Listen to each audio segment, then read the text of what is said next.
Good morning, students. Welcome to my channel.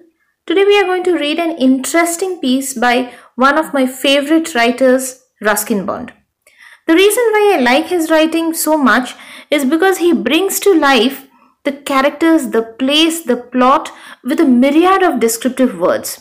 You can almost see it happening in front of you. The characters are so relatable that you'd feel they have been actually taken from the people you associate with in your everyday life.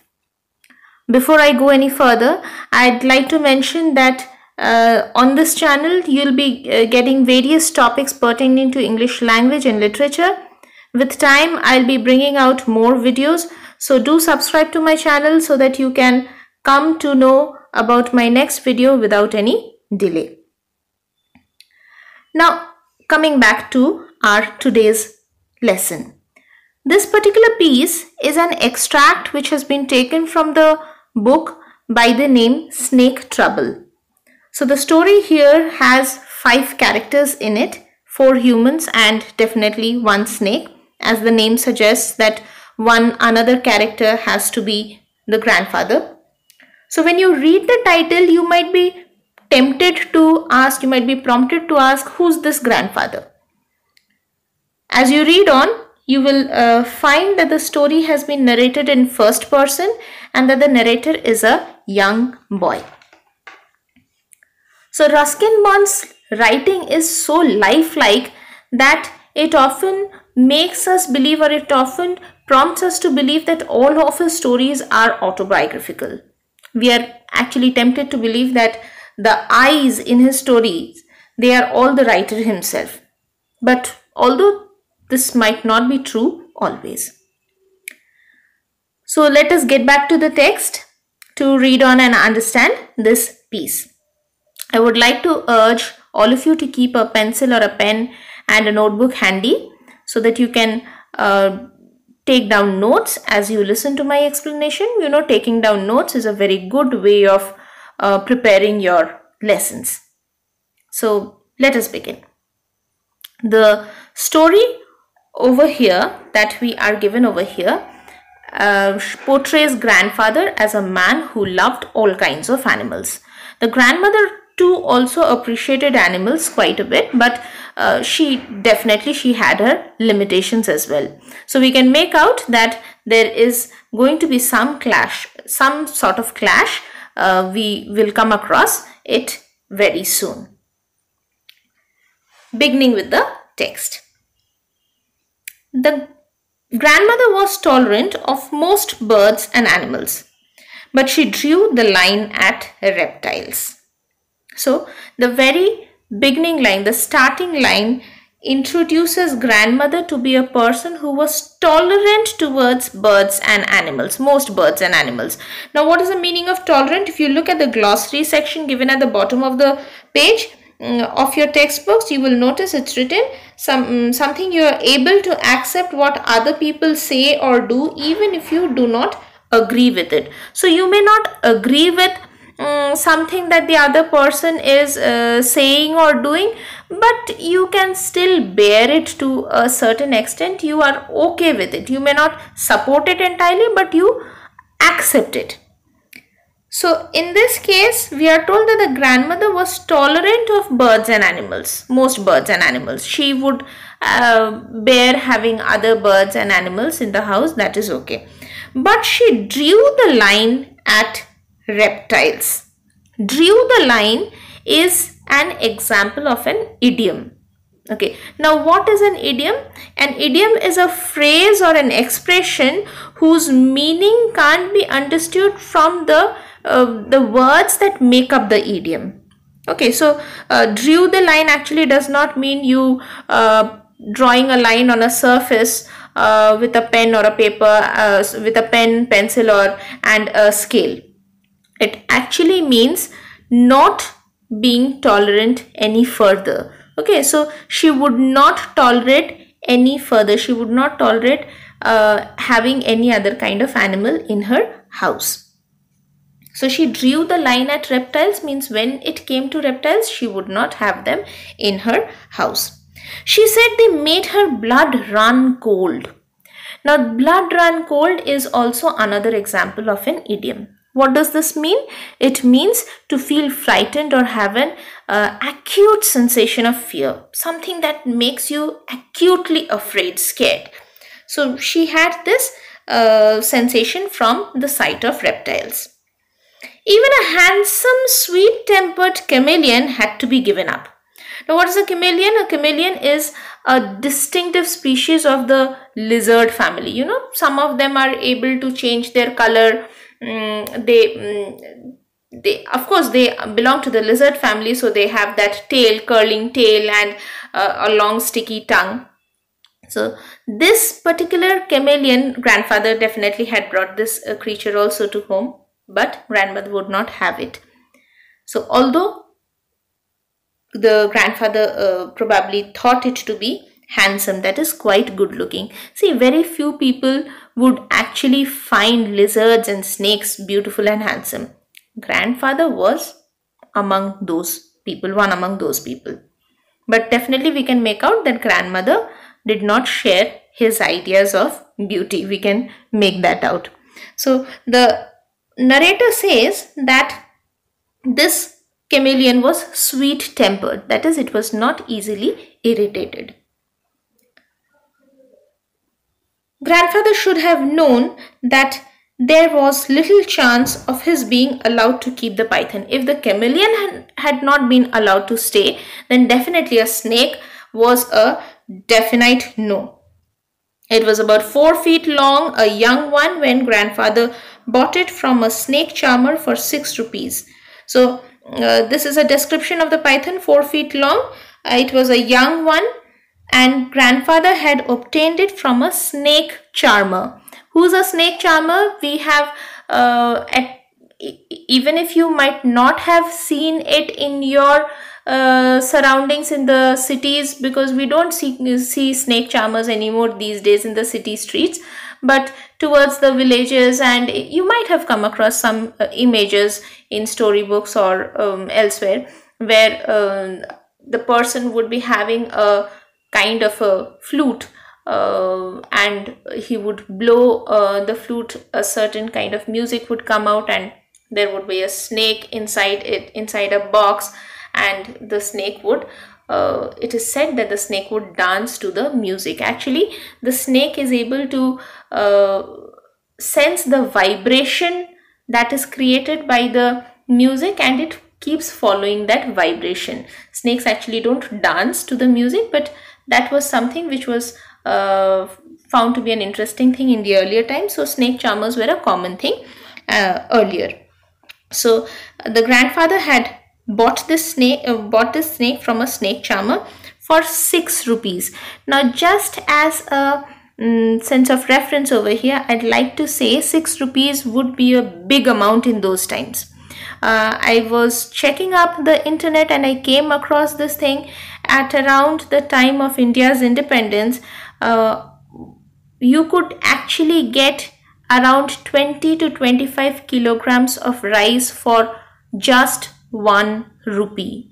So you can make out 6 rupees was a big amount in those times. So he had bought the snake in exchange of 6 rupees. Impressing the bazaar crowd by slinging it across his shoulders and walking home with it. So impressing the bazaar crowd would mean he did something which made the others admire him. Why? Of course, watching a person having a snake around your neck, that is not a usual sight. So naturally, a few heads must have turned, and the bazaar crowd kept turning back. They were impressed by the sight, and he walked home with the snake slinging across his shoulder. Grandmother nearly fainted at the sight of the python curled round grandfather's throat. So she nearly fainted. I'd like you to underline this. This is grandmother's first reaction at the sight of the snake. She nearly fainted at the sight of the snake curled around grandfather's neck. "You'll be strangled," she cried. "Get rid of it at once."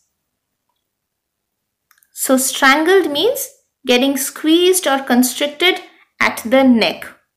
almost to the extent of death or even death. So she exclaimed that grandfather would be strangled to death by the snake.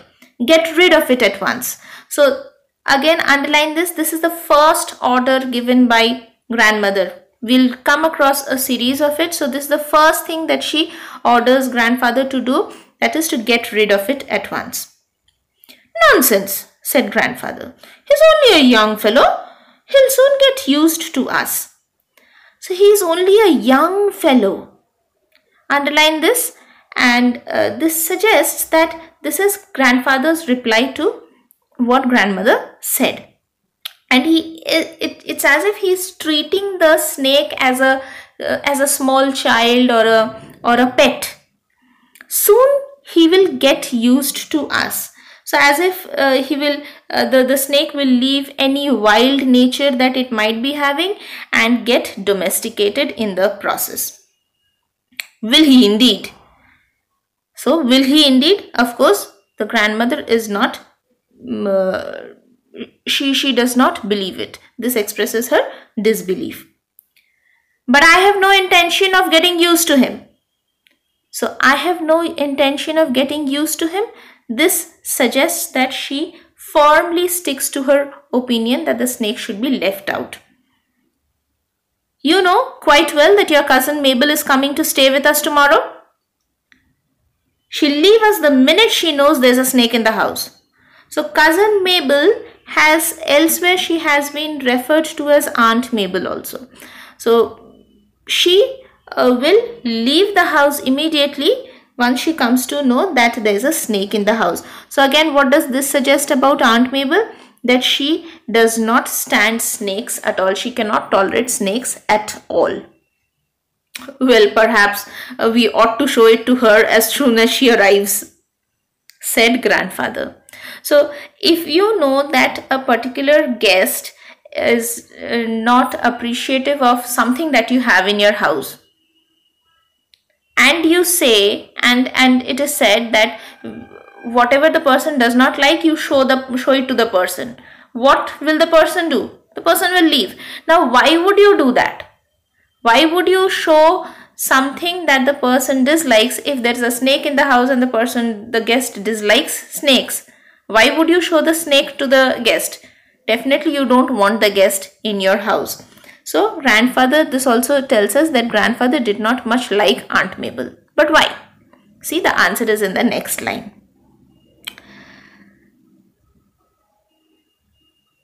Said grandfather, well, perhaps we ought to show it to her as soon as she arrives, said grandfather, who did not look forward to fussy Aunt Mabel's visits any more than I did.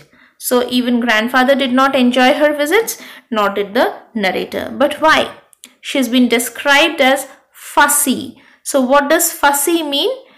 A person who is extremely hard to please. No matter what you do, they are never satisfied. They always have a complaint ready. You'll do no such thing, said grandmother. So grandmother knew that this gentleman, if he thought, he could as well play a prank of doing exactly what he had said, that is showing the snake to Aunt Mabel. So she told him, she rather instructed him very fiercely, saying that he would not be doing anything such. Well, I can't let it loose in the garden, said grandfather with an innocent expression. I can't let it loose in the garden. Let loose means release or to allow something or someone to move about freely. So I can't let loose, I can't let the snake move about freely in the garden. He said with an innocent expression. He said with an innocent expression. What does this suggest? That the grandfather had a playful nature.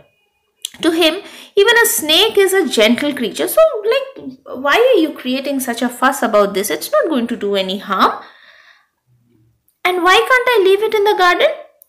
It might find its way to the poultry house, and then where would we be?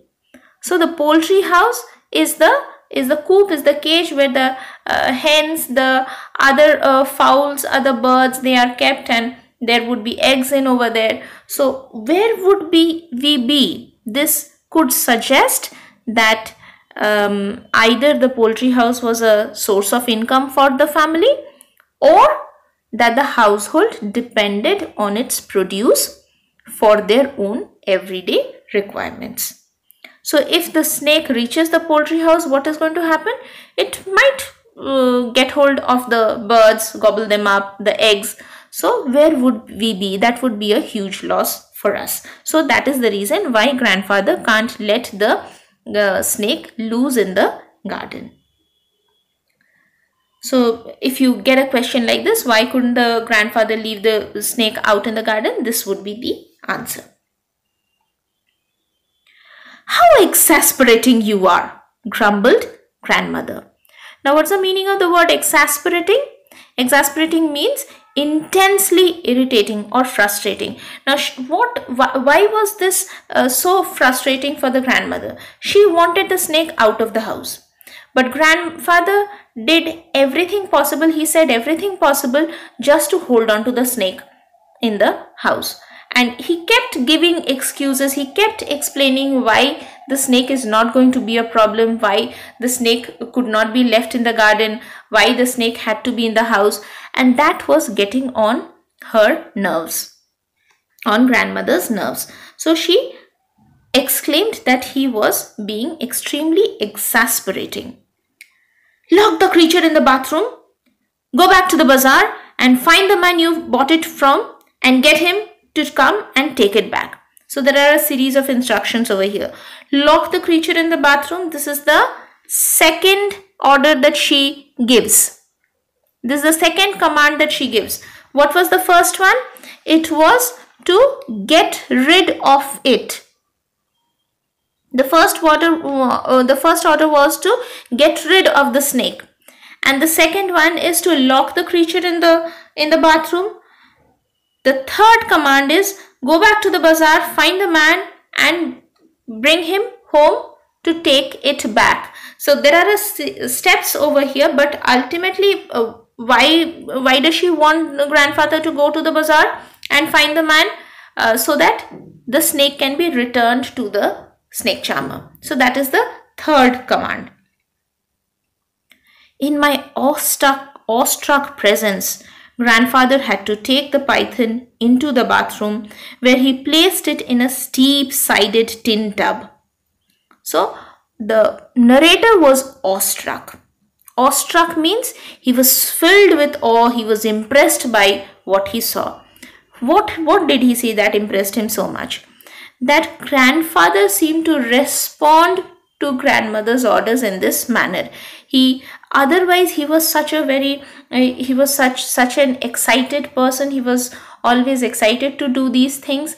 But now when grandmother was insisting that the snake had to be left out, he simply followed her instructions. So that is something which the narrator found very amusing. And of course the presence of the snake in the house to a 10 or 12-year-old boy would also be something very exciting. So in his awestruck presence, grandfather took the python into the bathroom and placed it in a steep-sided tin tub. Then he hurried off to the bazaar to look for the snake charmer, while grandmother paced anxiously up and down the veranda. So grandfather left for the bazaar to look for the snake charmer. And what did grandmother do at the same time? She paced anxiously up and down the veranda. Paced anxiously means she kept walking up and down the length of the veranda in a worried manner. She was worried. She knew her husband to be eccentric, but to this extent that he's going to bring a snake home, she was extremely worried about the situation.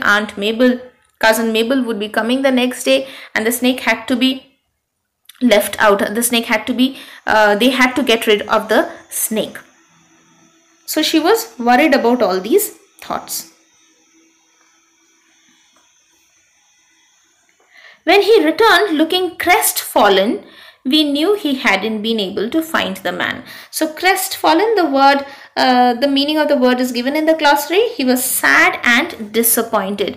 He was sad and disappointed. Why? Because this was the task which his wife had instructed him to do, and he had to show that he was sad and disappointed that he had not been able to find the man. Do you really think that grandfather was crestfallen? Grandfather was disappointed at not having found the man, not having found the snake charmer?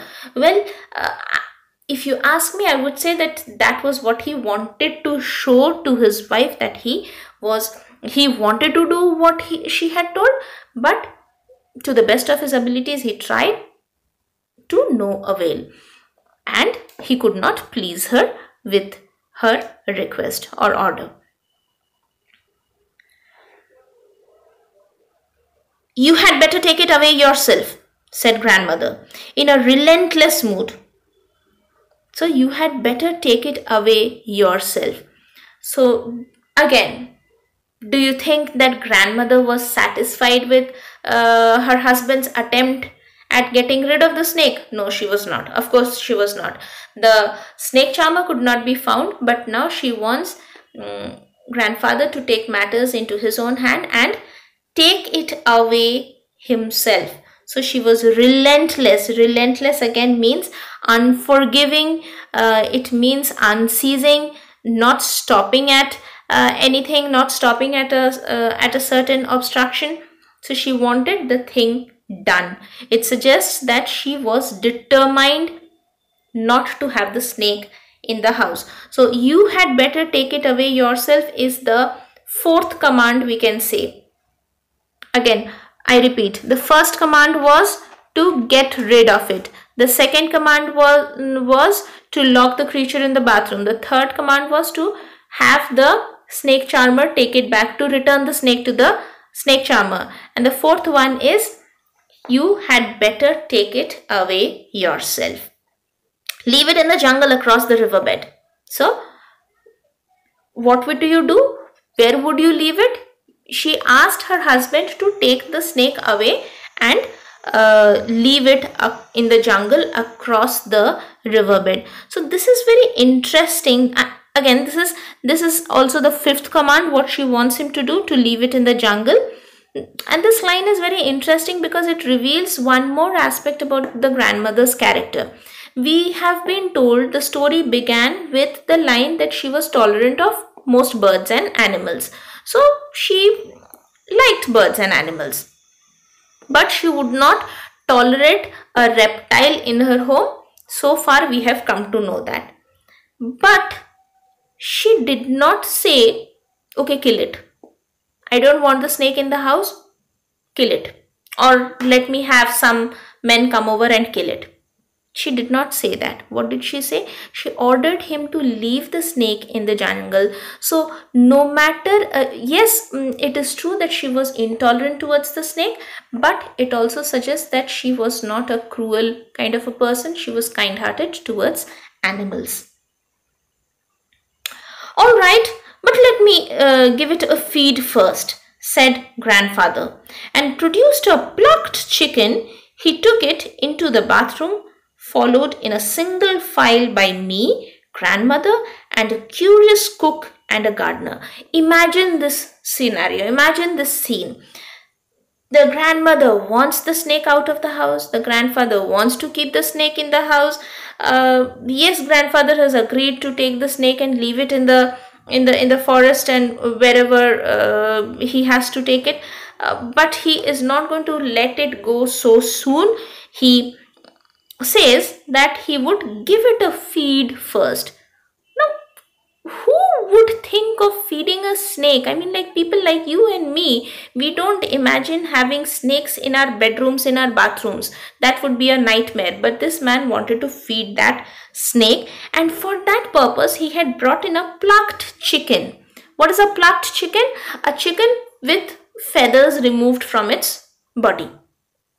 So he brought it, and he was followed by a single file of these people. Single file means in a line or in a certain order. What was the order? The boy, the narrator, then the grandmother, and then there was a curious cook and a gardener. Imagine this whole scene. So grandfather has entered the bathroom, and we are told in the next line, we'll be told how these people peep into the bathroom. Grandfather threw open the door and stepped into the bathroom. So he opened the door and went inside the bathroom. I peeped round his legs. The narrator, being a small boy, he must have been up to the height of the waist of the grandfather, and he peeped around his legs, while the others remained well behind. The others remained well behind suggests that they were not too courageous, or they were not so courageous as the grandfather and the narrator himself, and they thought that staying a little behind would be safe. We couldn't see the python anywhere. "He's gone," announced grandfather. "He must have felt hungry."